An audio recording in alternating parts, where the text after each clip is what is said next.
ako sa account para po magamot yung katauhan ko nga.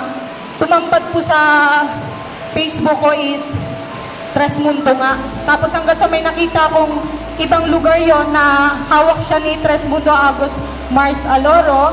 Hanggang sa yun, nagpagamot ako sa kanya. Pero yung tao na pala na yun gumagawa pa ng kakaibang anting na dati niyang kaalaman. Tapos pinaghahalo niya yung panggagamot sa Tres Mundo at saka yung dati niyang gamot na kasamaan po yun.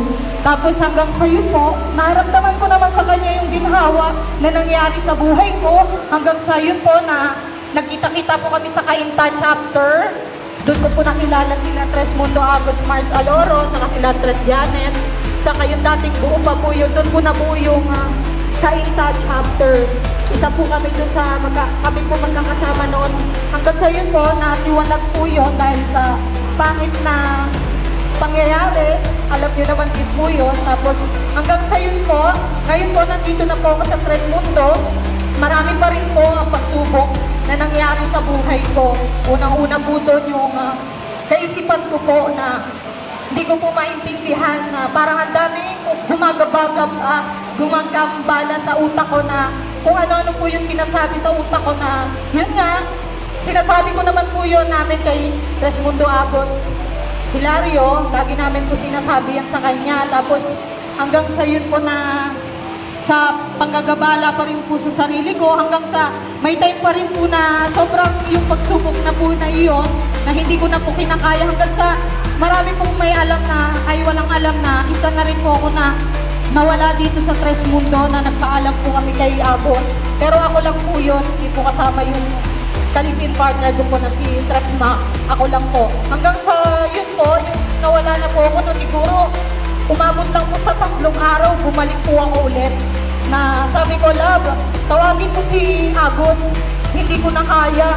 Sobrang sama ng pakiramdam ko. Talagang ang bigat na iba-iba po yung nakikita ko sa katauhan ko na ang papangit talaga na hindi ko po alam na ang sama ng pakiramdam ko. Hanggang sa yun, tinawagan ni Tres Mac yung si Agos nga na Agos gusto ulit bumalik ni Tres Princess. Hanggang sa yun po, tumawag po si Agos sa akin. Tapos sabi, di alam mo na.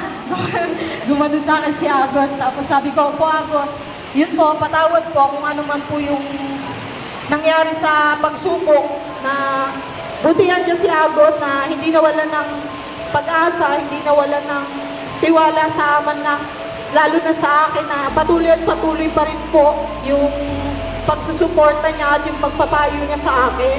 Tapos ganun din po kay nila Tres Ryan, alam po yan nila Tres Ryan, nila Tres Arca, yung mga taong nanggabot po sa akin, sila po yung nakakaalam niya noon pa man na talagang sobra rin po yung nangyari sa buhay ko. Tapos hanggang sa'yo na po na